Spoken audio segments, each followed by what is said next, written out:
আসসালামু আলাইকুম, স্বাগত জানাচ্ছি আরটিভির দুপুরের সংবাদে। পুরোটা সংবাদে আপনাদের সাথে রয়েছে আমি নুসরাত সুজানা।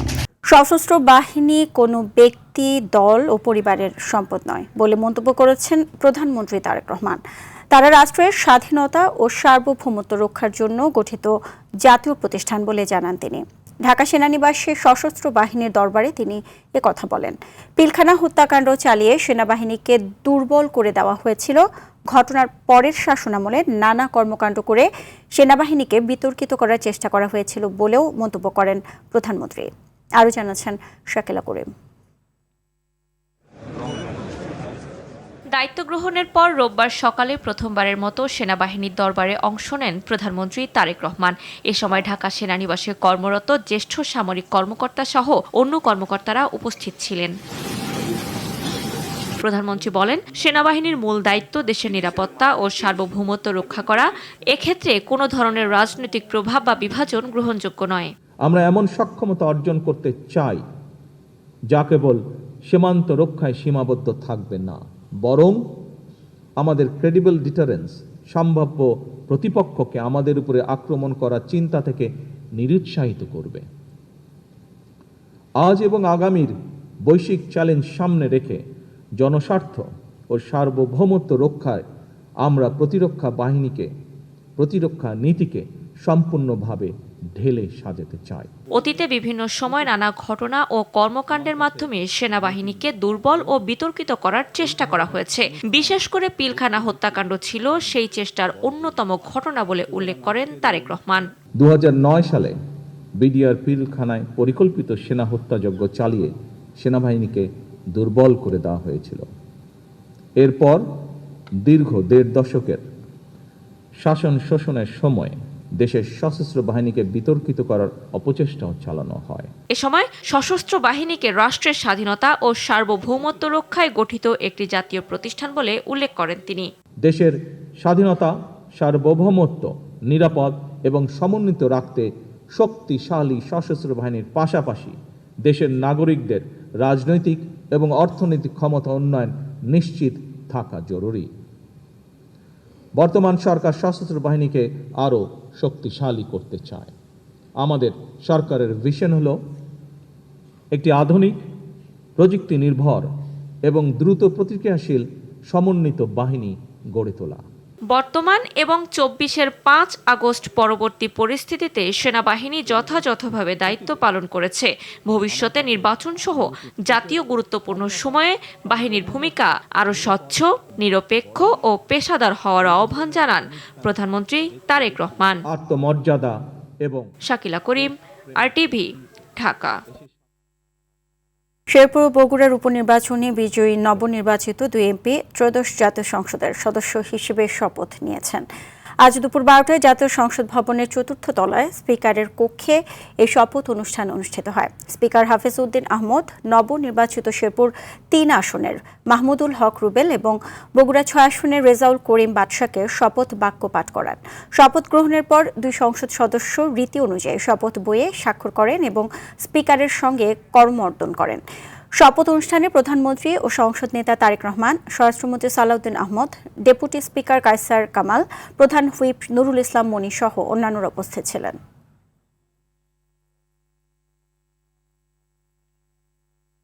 গত 2 দিনে ত্রয়োদশ জাতীয় সংসদের সংরক্ষিত নারী আসনের মনোনয়নপত্র বিক্রি হয়েছে 1072টি আর জমা পড়েছে 300টি।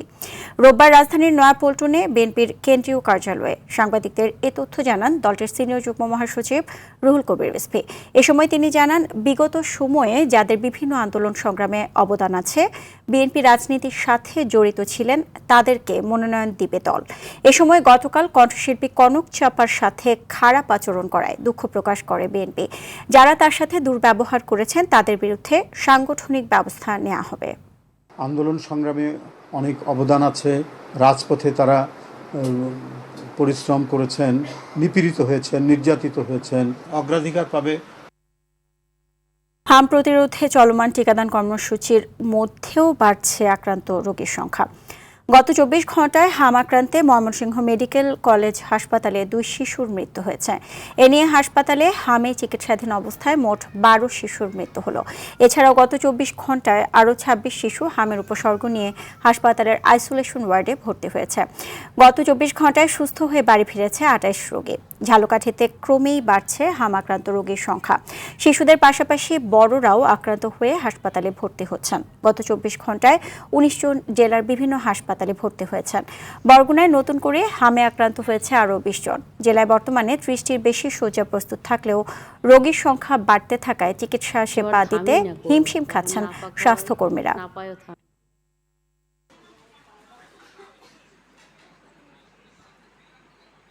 জ্বর থামেই না, তারপর নাপা খাওয়াই, নাপায়ও থামে না, তারপর ডুস দিই, ডুসেও থামে না। এখানে এসে প্রথমে ওই 1 ডোজ খাওয়াইছে আর বলছে যে যাইবার সময় আবার 14 দিন পর আর 1 ডোজ খাওয়াই এনে নিয়ে যাইবে।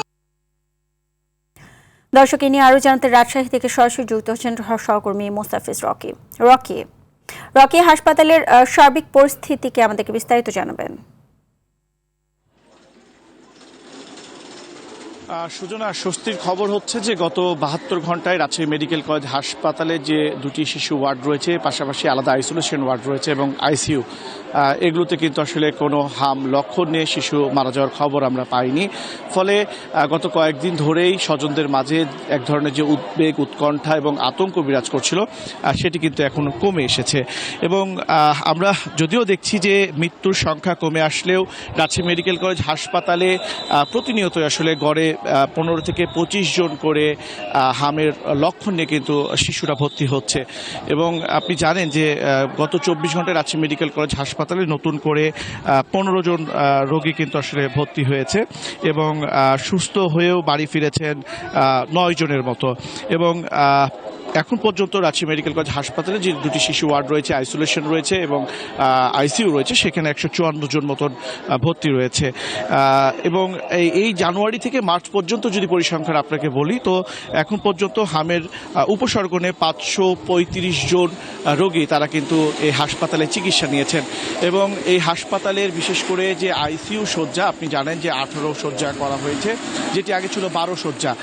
এখন যেই সমস্ত হামের উপসর্গ রোগীরা আসছে, তাদের বেশিরভাগ ক্ষেত্রে যাদের নিউমোনিয়ায় আক্রান্ত, তাদেরই মূলত আইসিইউ প্রয়োজন হচ্ছে। এবং চিকিৎসকরা বলছেন যে হামের যখন লক্ষণ আসলে দেখা দিচ্ছে, তখন তাদেরকে এই বাসায় রেখে আসলে চিকিৎসা করা যাবে। যদিও লক্ষণ যদি বেশি প্রকাশ পায় অথবা যদি সংকটাপূর্ণ হয়, তাহলে কিন্তু দেখা যাচ্ছে যে তাদেরকে চিকিৎসকের পরামর্শ নিতে বলছেন।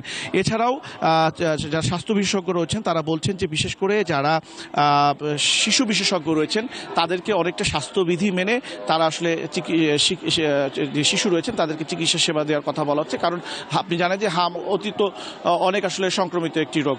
তো এই ছিল আমার কাছে সুজনা, রাজশাহী মেডিকেল কলেজ হাসপাতাল থেকে সর্বশেষ। জি, আপনাকে অসংখ্য ধন্যবাদ। সবার সহযোগিতা পেলে হামের এই ভয়াবহতা সফলভাবে মোকাবিলা করা সম্ভব বলে মন্তব্য করেছেন স্বাস্থ্য ও পরিবার কল্যাণমন্ত্রী সরদার সাখাওয়াত হোসেন।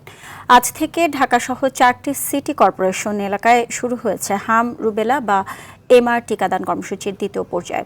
এই রোগের প্রাদুর্ভাব বেড়ে যাওয়ায় টিকাদান কার্যক্রম আরও জোরদার করেছে সরকার। ছুটির দিন ছাড়া প্রতিদিন সকাল 8টা থেকে বিকেল 4টা পর্যন্ত চলবে এই টিকাদান কার্যক্রম। এই কর্মসূচির আওতায় 12,19,957 শিশুকে টিকা দেওয়া হবে, যা চলবে 11 মে পর্যন্ত। বীর মুক্তিযোদ্ধা, তো আমরা একটি বাংলাদেশ চাই। আর আমাদের তারিখ থেকে আমরা মিজেলসের জন্য বাংলাদেশে 18টি ডিস্ট্রিক্ট, 30টি উপজেলায় আমরা টিকাদান কর্মসূচি শুরু করেছি।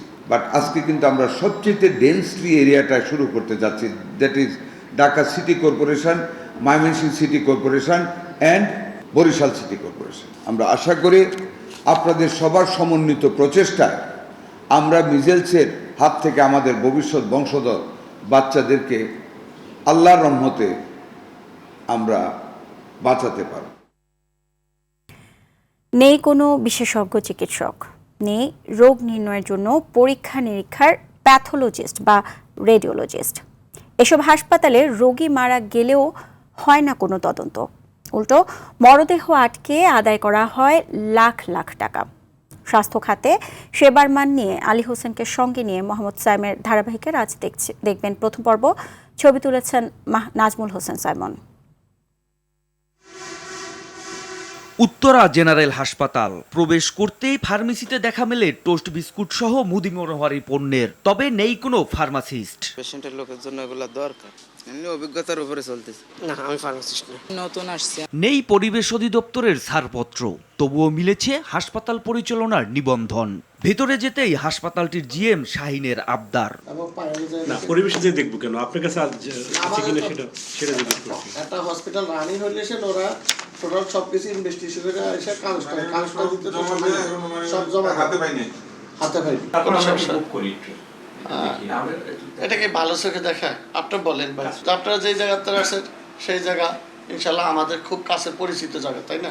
দেখতে চাই তাদের সেবার মান। প্রথমেই আইসিইউর সামনে বেলা 12টায়ও ডাক্তার না আসায় ক্ষোভ আর অভিযোগ সবারই। এখন ডাক্তার খালি পলাইতেছে, আপনারা এটার ভিতরেই করে আমাদের খালি একটা করে রিসিপ্ট ধরাই দেয়, আমরা ওটা খালি কাটি। গতকালকে সকাল 9:30টায় ডক্টর দেখা গেছে, আজ পর্যন্ত যে বড় ডক্টর উনি 9টায় আসার কথা, এখন প্রায় 12টা বাজে এখনো আসে নাই। মেডিকেল অফিসার হিসেবে আছি। এখন কজন আছে? একজন। বেড কটা আপনার? পিআইসিইউ হচ্ছে 6টা, ঠিক আছে বেড, আর এখানে হচ্ছে 10টার মতো আমরা করতে পারি। মুমূর্ষু রোগীর স্বজনরা অপেক্ষা করছেন কখন আসবে ডাক্তার। বিশেষজ্ঞ চিকিৎসকের এই অপেক্ষার প্রহর কখনই বা শেষ হবে তাদের। আইসিইউ এনআইসিইউর এসব রোগীদের রোগ নির্ণয় কারা করছেন পরীক্ষা নিরীক্ষা, তা দেখতেই প্যাথোলজিতে টিম আরটিভি। রিপোর্ট তো আমরা সারাদিনই করি, যখন আসে স্যাম্পল আর কি, আসার পর আমরা রেখে দিই, ম্যাডাম সাইন করে, আমরা কিছু করি আর কি। এমার্জেন্সি পারপাসে ম্যাডামকে জানানোর আমরা শুধু জাস্ট ওখানে সাইন দিয়ে দিই, মানে সামনে আমাদেরটা দেই আর ম্যাডাম একটা টিক দিয়ে দিই আর কি। বেলা 2টার পরে সরকারি হাসপাতাল বা মেডিকেল থেকে আসবেন প্যাথোলজিস্ট, রেডিওলজিস্ট ও বিশেষজ্ঞ চিকিৎসকরা। তাই টেস্টগুলো জমা রাখা হচ্ছে প্যাথোলজিতেই। আর টাকার জন্য চিকিৎসা বন্ধ করে দেওয়ার অভিযোগেই অসহায় নারীর। কালকে আমরা বলছে যে যদি টাকা না দেন তাহলে আমার বাচ্চার ট্রিটমেন্ট বন্ধ করে দিবে। সন্তানের অভিযোগ, লাশ আটকে 1,95,000 টাকা বিল দাবির। এখন সর্বশেষ বাচ্চা মারা গেছে, ওরা টাকা চাইছিল কালকে 1 লাখ আমি দিতে পারি নাই, এখন আজকে বলে বাচ্চা মারা গেছে। এমন পরিস্থিতিতে প্রশ্ন আসে, চিকিৎসক পরিচয়ের প্রাথমিক ডিগ্রি এমবিবিএস হলেই যদি সব চিকিৎসা করা যায়, তবে এফসিপিএস, এমডি সহ বিভিন্ন ডিগ্রি অর্জন করার প্রয়োজনটাই বা কি? মোহাম্মদ সায়েম, আরটিভি, ঢাকা। কাটছে না জ্বালানি তেলের সংকট। চট্টগ্রামের পেট্রোল পাম্পগুলোতে বেড়েছে গ্রাহকদের ভিড়। দীর্ঘ লাইনে দাঁড়িয়েও তেল পাচ্ছেন না অনেকে। তবে পাম্প মালিকদের দাবি, মানুষ প্রয়োজনের চেয়ে বেশি তেল কিনছে। এই বাড়তি চাহিদা সামাল দিতে ঘন্টার পর ঘন্টা অপেক্ষা করতে হচ্ছে চালকদের। তেল সংকটে বিপাকে আছে নেত্রকোনার যানবাহন চালকরা। জামালপুরের বকশীগঞ্জে পেট্রোল অকটেন সংগ্রহ করতে 6 ঘন্টা পর্যন্ত অপেক্ষা করতে হচ্ছে চালকদের। এদিকে ডিজেল সংকটে মেহেরপুরে মরিচ, পাট এবং সবজি আবাদ ব্যাহত হচ্ছে। পটুয়াখালীর কলাপাড়ায় বেশি দামে পেট্রোল বিক্রি করায় এক ব্যবসায়ীকে 30,000 টাকা জরিমানা করেছে ভ্রাম্যমাণ আদালত। অন্যদিকে রাজশাহীতে ফুয়েল ম্যানেজমেন্ট মোবাইল অ্যাপের মাধ্যমে জ্বালানি তেল সরবরাহ কার্যক্রমের উদ্বোধন করেছেন জেলা প্রশাসক কাজী শহীদুল ইসলাম। দর্শক, জ্বালানি তেলের আরো খবর জানাতে খুলনা থেকে সরাসরি যুক্ত হচ্ছে সহকর্মী এম মনিরুজ্জামান। মনির, তেল নিতে ভোগান্তি কেমন দেখছেন এবং ভোক্তারা কি বলছেন, এ ব্যাপারে আমাদেরকে বিস্তারিত জানাবেন।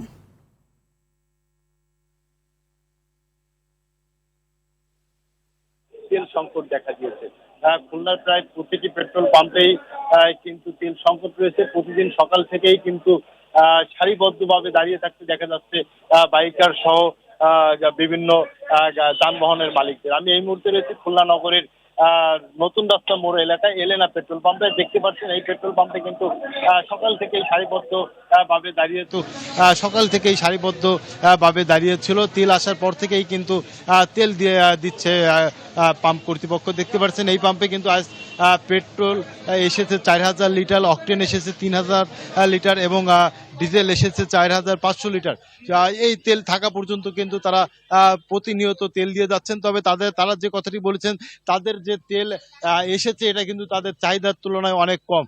তারা প্রতিদিন যে পরিমাণ তেল অন্যান্য সিজনে দিত তার থেকেও প্রায় অর্ধেক তেল এসেছে, যার ফলে কিন্তু 3 থেকে 4 ঘন্টায় তাদের এই তেল শেষ হয়ে যাবে বলে তারা জানিয়েছেন। পরবর্তীতে কিন্তু তারা পাম্প বন্ধ রাখবেন এমনটাই বলেছেন। তবে আমি কথা বলেছি খুলনার কৃষিজীবী মানুষদের সাথে, তারা যে কথাটি বলেছেন যে এজেন্সির মাধ্যমে তেল না দেওয়ায় কিন্তু অতিরিক্ত চাপ পড়ছে পেট্রোল পাম্পগুলোতে। আপনারা জানেন এই মুহূর্তে কিন্তু ধান সহ বিভিন্ন কৃষি পণ্যের জন্য বিভাগে পড়েছেন কৃষকরাও। সেই সঙ্গে দেখতে পাচ্ছেন দীর্ঘ লাইন সারিবদ্ধভাবে দাঁড়িয়ে আছে বাইকাররা, তারা কিন্তু সকলেই তেল নিতে এসেছেন। প্রতিদিনের কিন্তু একই অবস্থা লক্ষ্য করা যাচ্ছে। তবে তারা সকলেই মনে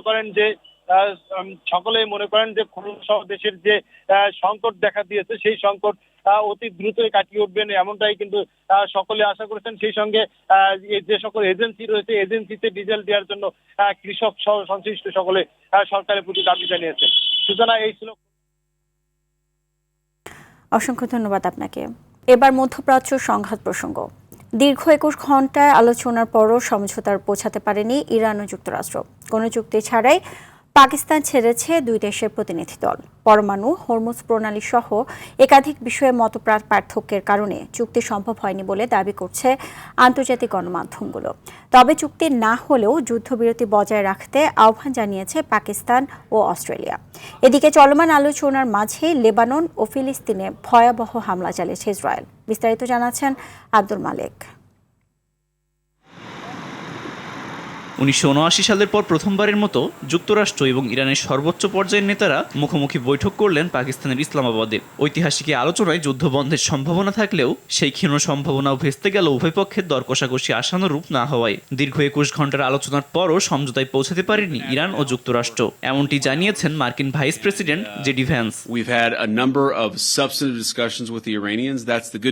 আমরা 21 ঘন্টা ধরে ইরানিদের সাথে বেশ কিছু গুরুত্বপূর্ণ আলোচনা করেছি, এটাই ভালো খবর। খারাপ খবর হলো আমরা কোনো চুক্তিতে পৌঁছাতে পারিনি, এবং আমি মনে করি এটা যুক্তরাষ্ট্রের জন্য যতটা না খারাপ খবর তার চেয়ে অনেক বেশি খারাপ খবর ইরানের জন্য। সুতরাং আমরা চুক্তি ছাড়াই যুক্তরাষ্ট্রে ফিরে যাচ্ছি। তবে যুক্তরাষ্ট্র আলোচনা ছাড়ার অজুহাত খুঁজছে বলে জানিয়েছে তেহরান। ইরানি প্রতিনিধি দলের ঘনিষ্ঠ সূত্রের বরাতে এমনই দাবি করেছে ফার্স নিউজ এজেন্সি। পরবর্তী দফা আলোচনার জন্য ইরানের কোনো পরিকল্পনা নেই বলেও উল্লেখ করা হয়। ইসলামাবাদে চুক্তি না হলেও যুক্তরাষ্ট্র জয়ী হয়েছে বলে দাবি করেছেন দেশটির প্রেসিডেন্ট ডোনাল্ড ট্রাম্প। চুক্তি হবে কিনা তা নিয়ে তার কিছুই যায় আসে না বলেও উল্লেখ করেন তিনি। শনিবার ফ্লোরিডার উদ্দেশ্যে ওয়াশিংটন ত্যাগ করার আগে চুক্তি সংক্রান্ত প্রশ্নের জবাবে একথা বলেন ট্রাম্প। এদিকে চলমান আলোচনার মাঝেই দক্ষিণ লেবানন জুড়ে ইসরায়েলি হামলায় অন্তত 18 জন নিহত হয়েছেন। এ নিয়ে চলমান সংঘাতে দেশটির মৃতের সংখ্যা ছাড়িয়েছে 2000। এমনকি মধ্য ও দক্ষিণ গাজা উপত্যকায়ও ইসরায়েলি হামলায় অন্তত 7 জন নিহত হয়েছেন। এছাড়া লেবানন ইস্যুতে আরো কঠোর হুমকি দিয়েছেন ইসরায়েলি প্রধানমন্ত্রী বেনিয়ামিন নেতানিয়াহু। হিজবুল্লাহর অস্ত্র নিরস্ত্রীকরণ ছাড়া লেবাননে শান্তি চুক্তি করার কথা অস্বীকৃতি জানিয়েছেন নেতানিয়াহু। আব্দুল মালেক, RTV। ইনভেস্ট, রপ্তানি ও কূটনৈতিক বিষয়ে গুরুত্ব দিলে রেমিটেন্স বৃদ্ধির পাশাপাশি দেশ জাতি উপকৃত হবে বলে মন্তব্য করেছেন তথ্য ও সম্প্রচার মন্ত্রী জহির উদ্দিন স্বপন। এ সময় পররাষ্ট্র প্রতিমন্ত্রী শামা ওবায়েদ ও প্রবাসী প্রতিমন্ত্রী নুরুল হক নূর বলেন, বাংলাদেশ ব্র্যান্ডিংয়ে সরকার এরই মধ্যে বিভিন্নভাবে কাজ শুরু করেছেন। রাজধানীর একটি অনুষ্ঠানে centre for non resident Bangladeshi world conference series 2026 branding Bangladesh beyond Bangladesh inauguration এই অনুষ্ঠানে তারা এসব কথা বলেন। প্রথমবারের মতো 13 এপ্রিল থেকে 3 দিন ব্যাপী ব্রডব্যান্ড এক্সপো অনুষ্ঠিত হচ্ছে রাজধানীর চীন মৈত্রী সম্মেলন কেন্দ্রে। Internet service providers association of Bangladesh ISPAB আয়োজিত সংবাদ সম্মেলনে এমনটা জানান সংগঠনের সভাপতি মোহাম্মদ আমিনুল হাকে। সম্মেলনে 10টি প্যাভিলিয়ন, 35টি মিনি প্যাভিলিয়ন এবং 20টি স্টল থাকবে বলে জানান তিনি। 13 ও 14 এপ্রিল সকাল 10টা থেকে রাত 10টা পর্যন্ত এবং 15 এপ্রিল বিকেল 5টা পর্যন্ত মেলা চলবে। এক্সপোতে ব্রডব্যান্ডের উন্নয়ন, উদ্ভাবন এবং ভবিষ্যৎ তুলে ধরা হবে বলে জানান ISPAB সভাপতি। বাংলাদেশ বিমান বাহিনীর তত্ত্বাবধানে আন্তঃবাহিনী আজান ও কিরাত প্রতিযোগিতা 2026 শুরু হয়েছে। রাজধানীর বিমান বাহিনী ঘাঁটি বাসারের শাহীন মসজিদে আয়োজিত এই প্রতিযোগিতায় উদ্বোধন করেন অনুষ্ঠানের প্রধান অতিথি সহকারী নৌবাহিনী প্রধান রিয়ার অ্যাডমিরাল মোহাম্মদ শফিকুর রহমান। প্রতিযোগিতায় বাংলাদেশ সেনাবাহিনী, নৌবাহিনী ও বিমান বাহিনীর মোট 36 জন সদস্য অংশগ্রহণ করেছেন। উদ্বোধনী দিনে অনুষ্ঠিত হয় কিরাত প্রতিযোগিতা, যেখানে অংশগ্রহণকারীরা তাদের তিলাওয়াতের মাধ্যমে পরিবেশকে করে তোলেন মনোমুগ্ধকর। অনুষ্ঠানে 3 বাহিনীর ঊর্ধ্বতন কর্মকর্তা ও সদস্যরা উপস্থিত ছিলেন। আগামী 15 এপ্রিল প্রতিযোগিতার সমাপনী অনুষ্ঠান ও পুরস্কার বিতরণী অনুষ্ঠিত হবে। আনন্দ, উচ্ছ্বাস আর সম্প্রীতির বার্তা নিয়ে পাহাড় জুড়ে শুরু হয়েছে ক্ষুদ্র নৃগোষ্ঠীর সবচেয়ে বড় সামাজিক উৎসব। ভোরে রাঙামাটির কাপ্তাই হ্রদের স্বচ্ছ জলে ফুল ভাসানোর মধ্য দিয়ে শুরু হয় এই আয়োজনের মূল আনুষ্ঠানিকতা। চাকমা জনগোষ্ঠীর ফুল বিজু, ত্রিপুরাদের হাঁড়ি বসু আর মারমাদের সূচি কাজ এই ভিন্ন নামে পালন করা হলেও এই উৎসবের লক্ষ্য এক, আগামীর সুখ, শান্তি ও সমৃদ্ধি। বান্দরবানের সাঙ্গু নদীতে ফুল ভাসিয়ে ফুল বিজু পালন করলেন চাকমা ও তঞ্চঙ্গা সম্প্রদায়। সকালে ক্ষুদ্র নৃগোষ্ঠীর শিশু, কিশোর, তরুণ তরুণীরা নিজেদের ঐতিহ্যবাহী পোশাক পরে পানিতে ফুল ভাসান। চৈত্র মাসের শেষ 2 দিন এবং বৈশাখ মাসের প্রথম 3 দিন মূল উৎসব উদযাপন করা হলেও পক্ষকাল ব্যাপী উৎসবের রেশ থাকে পার্বত্য জনপদে। পহেলা বৈশাখকে সামনে রেখে ব্যস্ত সময় পার করছেন দেশের মৃৎশিল্পীরা। সকাল থেকে সন্ধ্যা পর্যন্ত চলছে কর্মযজ্ঞ। তবে এঁটেল মাটির সংকটে উৎপাদন ব্যাহত হওয়ায় উদ্বেগের কথাও বলছেন কারিগররা। প্রতিনিধিদের পাঠানো তথ্যচিত্রে বিস্তারিত জানাচ্ছেন সাকিব আল হাসান। চৈত্রের দিন যতই ফুরোচ্ছে ততই বাড়ছে মৃৎশিল্পীদের কর্মব্যস্ততা। কাদামাটি দিয়ে হাতি, ঘোড়া, পুতুল, কলস, হাড়ি পাতিল সহ শিশুদের নানা খেলনা তৈরিতে ব্যস্ত নেত্রকোনার আটপাড়া উপজেলার তেলিগাতি ও সদর উপজেলার আমতলা গ্রামের মৃৎশিল্পীরা। পাল বংশের কয়েক শতাধিক নারী পুরুষ বংশানুক্রমে পাওয়া এই পেশাকে এখনও আঁকড়ে আছেন শরীয়তপুরের 6টি উপজেলার প্রায় 20টি ইউনিয়নের মৃৎশিল্পীরা। আমার স্বামী, আমার শ্বশুরে সবাই এই কাজ করছে, এখন আমরাও করি এই কাজ। বংশ পরম্পরার এই ঐতিহ্যকে ধরে রাখতে সরকারিভাবে সহায়তা করা হচ্ছে বলে জানালেন উপজেলা নির্বাহী কর্মকর্তা। আমি নিজে পার্সোনালি সেখানে একাধিকবার ভিজিট করেছি। ওইখানকার যারা স্থানীয় জনপ্রতিনিধি তাদের সাথে আমি কথা বলেছি। তাদের সার্বিক উন্নয়নে কি করা যায় সেই বিষয়গুলো আমি তাদের সাথে পরামর্শ করেছি। আগামী আমাদের উপজেলা পরিষদের যে বাজেট সেখানে আমরা এদের জন্য একটা প্রজেক্ট নিব সেই চিন্তা আমরা করেছি। এদিকে প্লাস্টিক, মেলামাইন, সিরামিক্স ও কাচের চাকচিকে হারিয়ে যেতে বসেছে টাঙ্গাইলের দেলদুয়ার উপজেলার মৃৎশিল্প। তবুও পৈতৃক পেশাকে ধরে আছেন হাতে গোনা কয়েকজন কারিগর। প্লাস্টিকের পণ্য, প্লাস সিলভার মেলা কিছু বাড়ানোর জন্য আমাদের এই জিনিস চলেই না এখন ধরতে গেলে। কেবল বৈশাখী মেলার আশায় পৈতৃক পেশা আঁকড়ে আছেন ময়মনসিংহের ভালুকা উপজেলার বিরুনিয়া ইউনিয়নের চান্দারাটি গ্রামের প্রায় 150 পাল পরিবার। বছর জুড়ে ধুঁকতে থাকা এই পল্লীতে প্রাণের সঞ্চার হয় কেবল বৈশাখ এলে। সবচেয়ে বেশি বিক্রি হয় এই বৈশাখী উপলক্ষে, পয়লা বৈশাখ উপলক্ষে, ওই সময় আমরা আর কি বেশি মাল আনি। মৃৎশিল্পীরা এখনও স্বপ্ন দেখেন কোনো একদিন আবারও মাটির তৈরি আসবাবপত্রে ফিরবে মানুষ, আবারও কদর বাড়বে মাটির পণ্যের। সাকিব আল হাসান, RTV। জ্বালানি অস্থিতিশীলতার মাঝেও সরবরাহ সচল রাখতে বাংলাদেশ ভারত ফ্রেন্ডশিপ পাইপলাইনের মাধ্যমে আরও 8,000 মেট্রিক টন ডিজেল দেশে পৌঁছেছে। ভারতের আসামের নুমালীগড় রিফাইনারি থেকে গত 11 এপ্রিল ভোর রাতে দিনাজপুরের পার্বতীপুর ডিপোতে ডিজেল পৌঁছায়। এ নিয়ে চলতি বছরে 5ম ধাপে 30,000 মেট্রিক টন ডিজেল এসেছে।